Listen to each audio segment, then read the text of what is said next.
Et on est parti pour le deuxième jour, c'est le samedi matin, nuit plutôt fraîche. Bon, moi ça va, j'étais en intérieur, mais la moto elle est restée dehors, elle était toute humide, elle est encore toute humide là. Mais bon, il y a un beau ciel bleu, ça devrait vite sécher. Et là, vous vous en doutez, à l'approche de 9h, il y a pas mal de motos, tout le monde sort de son hôtel, de sa résidence. Je ne suis pas encore passé devant les campings, mais hier, il y avait aussi pas mal de monde de ce côté-là. Donc, écoutez, je vous emmène avec moi pour cette deuxième journée. Moi, le programme, la matinée, ça sera du côté de Ducati pour l'initiation off-road.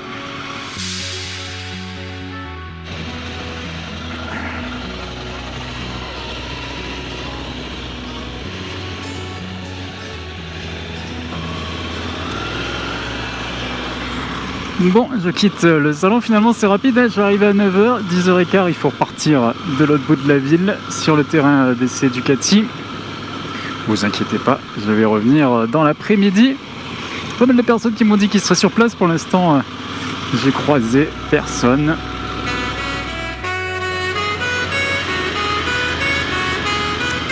Ducati, nous y voilà.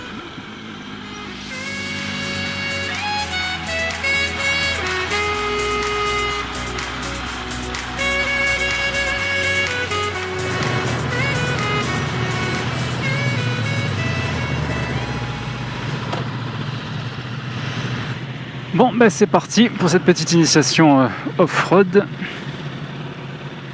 Pas très rassuré, pour tout vous dire. Toujours délicat quand on ne connaît pas la moto, surtout commencer dans l'herbe. Il n'y a pas de rétroviseur. Bon, effectivement, on n'en a pas besoin, mais ça me stresse un peu. J'ai du mal à trouver le frein arrière. Alors, la plupart de vous, ils font un gros boulot de guidon, mais ils ne font pas le boulot de transfert de tout. C'est ça. Et quand vous faites là le slalom qui est large, profitez pour fixer la position, la mettre bien à la limite. Je dois sortir ici. Regardez Claudio, fallait vedere. Vous voyez, la moto est dans le virage et le cul à l'extérieur. Vous voyez comme il peut tourner avec la moitié d'espace.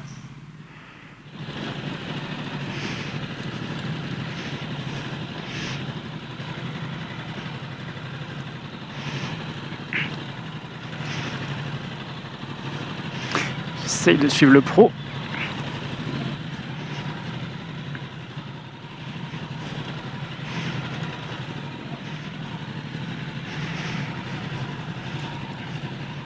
C'est un sans faute, c'est pas très joli, mais j'ai réussi. Je m'améliore petit à petit.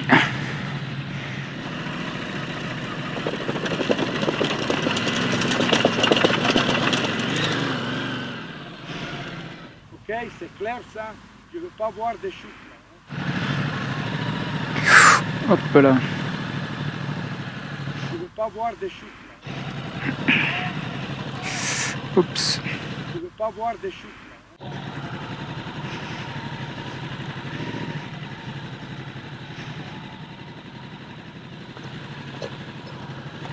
Ouais. Je suis pas tombé, contrairement à certains. Bon, sauf qu'après, je me loupe. Bon, c'est pas évident quand même de faire directement là des petits parcours sur une moto qu'on connaît pas. Assez lourde quand même.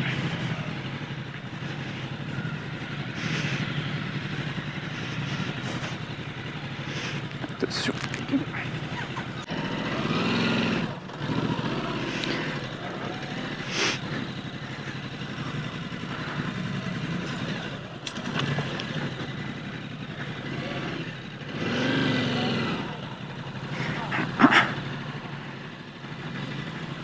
Petit raccourci.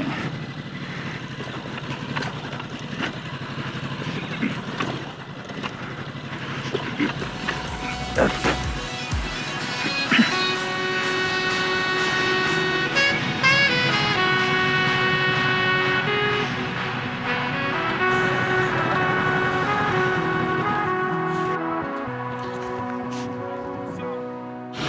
Bon, là je quitte le terrain avec l'initiation off-road Ducati Multistrada, vous voyez, c'est sur la droite. Une belle matinée, voilà, je vais faire le plein d'essence, peut-être que je vais faire une petite balade imprévue cet après-midi, au moins ça sera fait. Là, ouais, avec cette météo, ce serait dommage de ne pas profiter de quelques cols du secteur.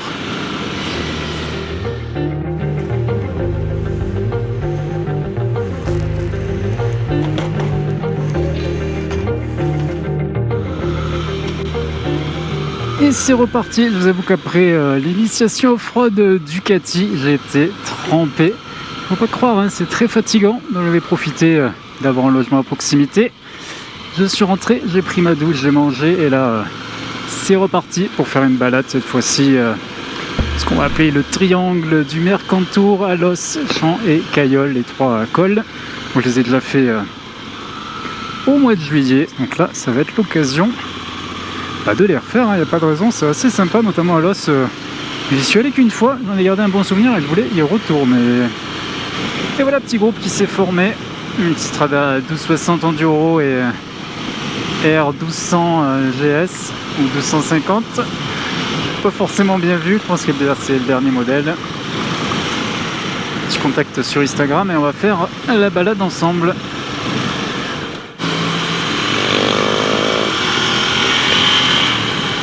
Voilà, c'est aussi ça, les balades moto pendant le festival, et ouais, tout le monde n'a pas le même rythme.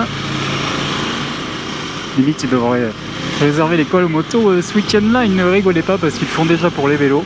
Une certaine journée est réservée aux vélos, donc ils auraient très bien pu faire une matinée par exemple réservée aux motos, d'un point de vue sécurité, hein, bien sûr.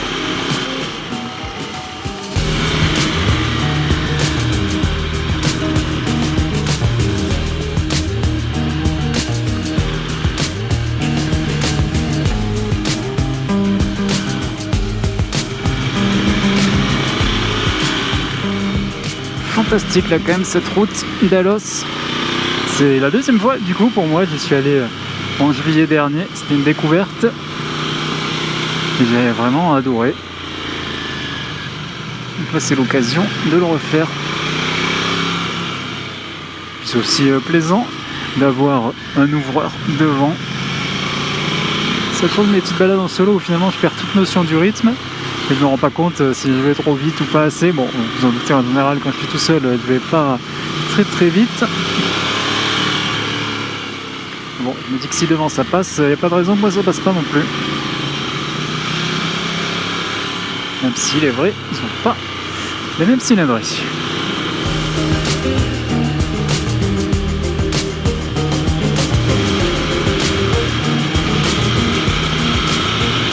Ah, vous voyez, c'est quand même sympa là cette montée pour le col d'Alos.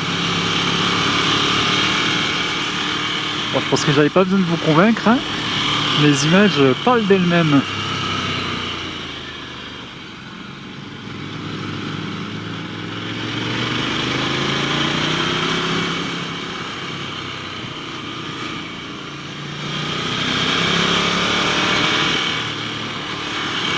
Et là on doit arriver au sommet du col. Toujours en travaux apparemment. Attention vélo.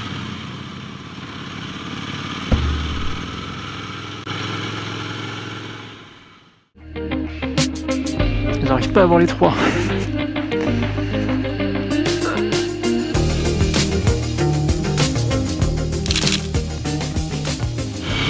Et voilà pour le col d'Alos, là on attaque la descente, hein, forcément.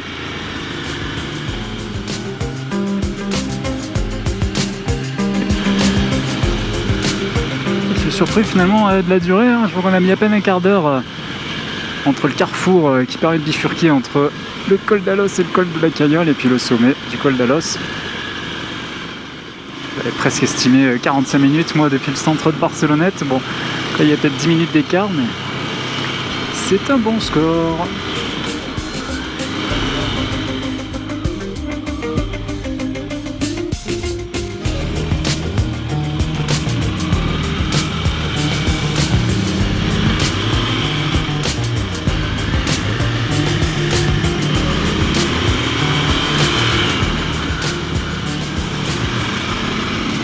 Et on arrive dans la station de ski de la Fou d'Alos du coup. Et après le col d'Alos, c'est le col des Champs depuis Colmar les Alpes. Donc là on y arrive et malheureusement vous n'allez pas voir grand chose parce que j'ai oublié de prendre mes batteries de GoPro. Donc là celle-là elle se termine et mon autre caméra d'une marque chinoise, batterie s'est vidée toute seule pendant la nuit. Donc je peux pas filmer non plus avec cette autre caméra. Col des Champs, c'est ouvert. C'est quand même de la folie hein, cette montée. Là on arrive au niveau de Bratteri, je crois que c'est une station de ski nordique. Et la montée peut continuer.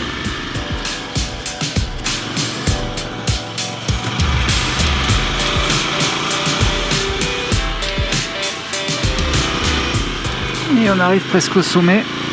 C'est beaucoup plus minéral comme paysage.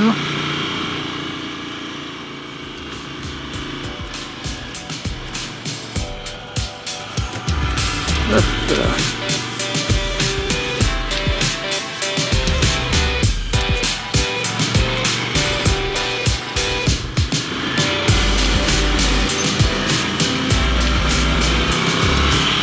Et le col est un peu plus haut.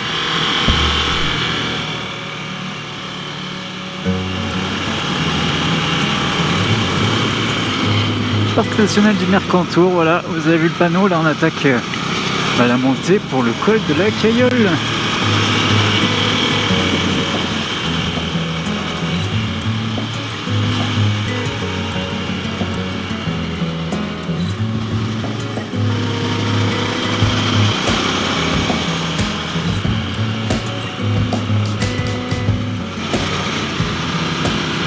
On se rapproche, on se rapproche.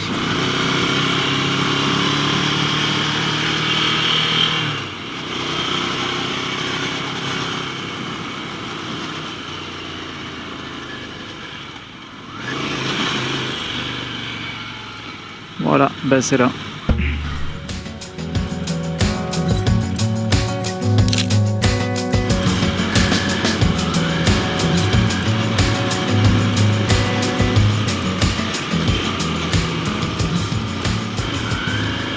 J'adore ce petit passage là sur le pont.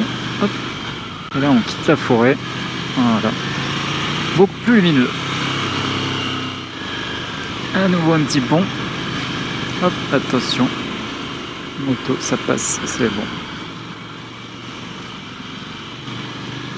Quelle vue! En plus là il y a le soleil qui tape de ce côté-là. Assez fantastique. Bon, je m'étale pas plus, effectivement je connais la Cayolle, je pense que c'est la 4e fois que je le fais. 3 fois dans ce sens et 1 fois dans le sens opposé.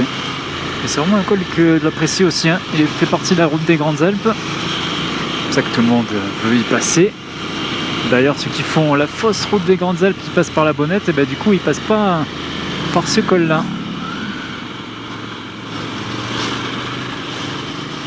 C'est marrant dans le groupe de motards, tout le monde était bien habillé, puis il y en a qui était en t-shirt. Ça leur fout mal, hein. Il doit un peu se sentir exclu, et c'est normal, c'est pas une tenue quand même pour rouler à moto. Soit, voilà, c'était mon petit commentaire. Allez, la balade continue. À cette route, je m'en souviens, là, quand je suis venu ici début juillet, il y avait eu une coulée de boue la veille. Et le matin, même s'ils avaient rouvert, c'était complètement glissant là, pendant 2-3 km. Même pire, après, on va arriver dans les gorges. Et il y avait encore de la glace sur les parois. Bon, là, vu la température, ce n'est pas le cas. Oh là. Attends, ils sont bien au milieu là.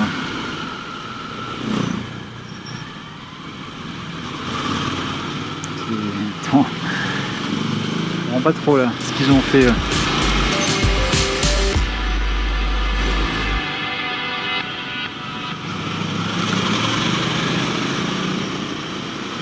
Bref, poursuivons.